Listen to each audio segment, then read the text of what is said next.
আমাদের ডায়াসপোরার বিস্তৃতি, ধরন, তাদের digital literacy, host country reality, এই সবগুলো বিবেচনা নিয়েই আমাদেরকে পদ্ধতি অবলম্বন করতে হবে। 2, বাংলাদেশের জন্য আমরা যেটা উপলব্ধি করেছি, যে কোনো একটি পদ্ধতিতে সম্ভবত সমাধান হবে না, অপরাপর দেশের মতো আমাদেরকেও সম্ভবত একাধিক পদ্ধতির কম্বিনেশনে একটা হাইব্রিড সলিউশনে যেতে হবে। 3, যে মেথডই আমরা অবলম্বন করি না কেন আমাদের জন্য একটা রেজিস্ট্রেশন লাগবে। সুতরাং ইট উইল হ্যাভ 2 পার্ট, একটা হচ্ছে বিদেশ থেকে ভোট দেওয়ার জন্য রেজিস্ট্রেশন পার্ট, আর একটা হচ্ছে ভোটিং পার্ট। আমি যে 3টি পদ্ধতি আমরা শর্টলিস্ট করেছি, এই 3টি পদ্ধতির সম্বন্ধে খুব সংক্ষেপে দুটো একটা কথা বলতে চাই। Online voting.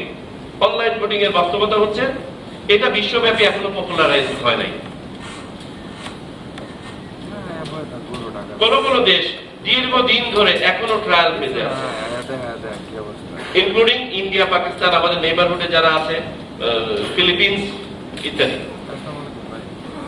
কোন কোন দেশ অনলাইন ভোটিং চালু করে আবার ফেরত গেছে, কারণ তার মাঝে এমন ধরনের ইনক্লুশন হয়েছে, গ্লিচ হয়েছে, তারা আবার এটা ইয়ে করার জন্য। So this is a back end fourth process.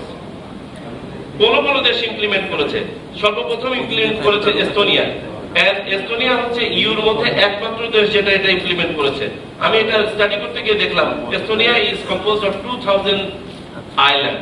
তাদের জন্য এই সমাধানটা is easier, so they have implemented it. Mexico implement করেছে, আমার ফলো আপ প্রেজেন্টাররা বলবেন, তারা ইমপ্লিমেন্ট করেছে। দেশের ভিতরে তারা এটা খুব সাকসেসফুলি ইমপ্লিমেন্ট করেছে, বাট বাইরে আমাদেরকে মেক্সিকান যিনি আছেন ইউএনডিপির সাথে, তিনি আমাদেরকে বললেন ওনাদের বাইরে প্রায় 50 মিলিয়ন প্রবাসী আছে। 50 মিলিয়ন। এই 50 মিলিয়ন প্রবাসীর মধ্যে 2016 থেকে 2024 সাল পর্যন্ত অনলাইনে ভোট দেওয়ার জন্য রেজিস্টার করেছিলেন only 1.84 মিলিয়ন, এবং ভোট দিয়েছেন less than 1.5 মিলিয়ন। এটা বলার উদ্দেশ্য হচ্ছে আমরাও হয়তো অনেক কিছু প্ল্যান করছি, এ করছি, ফাইনালি হয়তো আমরা ম্যাটেরিয়ালাইজ করতে পারবো স্বল্প সংখ্যক, কিন্তু আমাদের এটা করতে হবে। আচ্ছা, নেক্সট হচ্ছে ইনফ্লুয়েন্স অফ এক্সটার্নালিটিস। যেমনটা বললাম, এমপ্লয়ারের ইনফ্লুয়েন্স, আমাদের বিভিন্ন ইয়ের ইনফ্লুয়েন্স, সেটা কি হবে আমরা এটা এখনো ফেরাম করতে পারছি না, বুঝতে পারছি না। আমাদের মনে হচ্ছে আমাদের কোন কোন পদ্ধতিতে একটা লং ট্রায়াল বা পাইলটিং এর মাধ্যমে যেতে হবে, যাতে করে আমরা এটাকে শক্ত করতে পারি যথাযথভাবে। ব্রেকফাস্ট, টিফিন কিংবা স্ন্যাক টাইমে মজাদার আয়োজন মানে অল টাইম ব্রেড।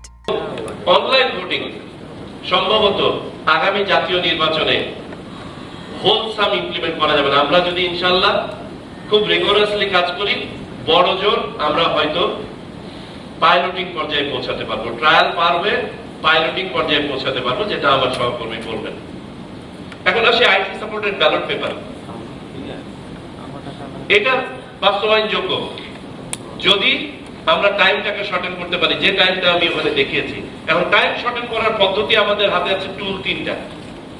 1 নম্বর টুল হচ্ছে ব্যালট পেপার তাহলে আমাকে ডেস্টিনেশন কান্ট্রিতে প্রিন্ট করতে দিতে হবে। যদি ডেস্টিনেশন কান্ট্রিতে ব্যালট পেপার প্রিন্ট করতে পারি তাহলে সময় কমানোর একটা বুদ্ধি আছে।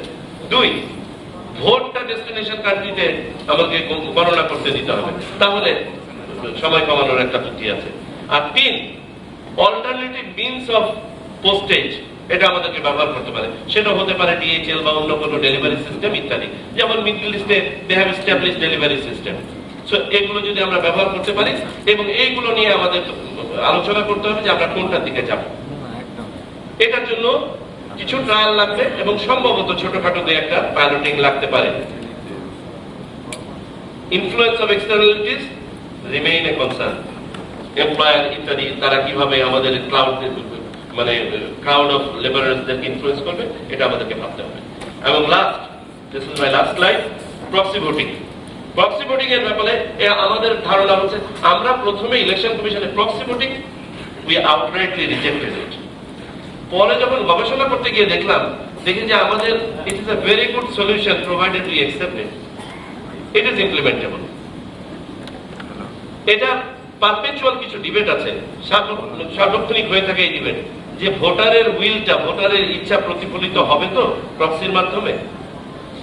এটার আবার কাউন্টার আর্গুমেন্ট হচ্ছে যে ব্যক্তি একজনকে প্রক্সি হিসেবে নিয়োগ করছেন উনি তো অনেক যাচাই বাছাই করে একজনকে বিশ্বাসযোগ্য কি খুঁজে পাবেন না, তার বাবা মা ভাই বোন কারো উপরে তার আস্থা থাকবে না।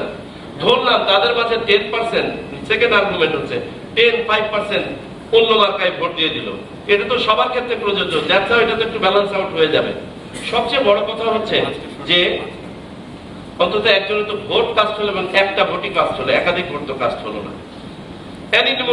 আরেকটা পারপেচুয়াল ডিবেট আছে যে আমরা ভোটারের আইডেন্টিটিটাকে তো আমরা হাইড করতে চাই, এই এতটুকু কম্প্রোমাইজ বিশ্বের অনেক দেশ করছে, আমরা যদি অ্যাকসেপ্ট করি আমাদেরকে অ্যাকসেপ্ট করতে হবে। আর এটা best option in terms of যেদিন বাংলাদেশে ভোট হবে সেদিনই আমি ভোট দিতে পারবো। এটা লার্জ স্কেলে ইমপ্লিমেন্ট করা যাবে without any possibility of intervention, যে সাইবার হ্যাকিং মুখ এইসবের কোনো সম্ভাবনা নাই। Logistic requirement is very low, খরচ সবচেয়ে কম, আইটি ইন্টারভেনশন অপেক্ষাকৃত অনেক কম, এবং নিশ্চিত ভোট দেওয়া হচ্ছে এবং কাউন্ট হচ্ছে।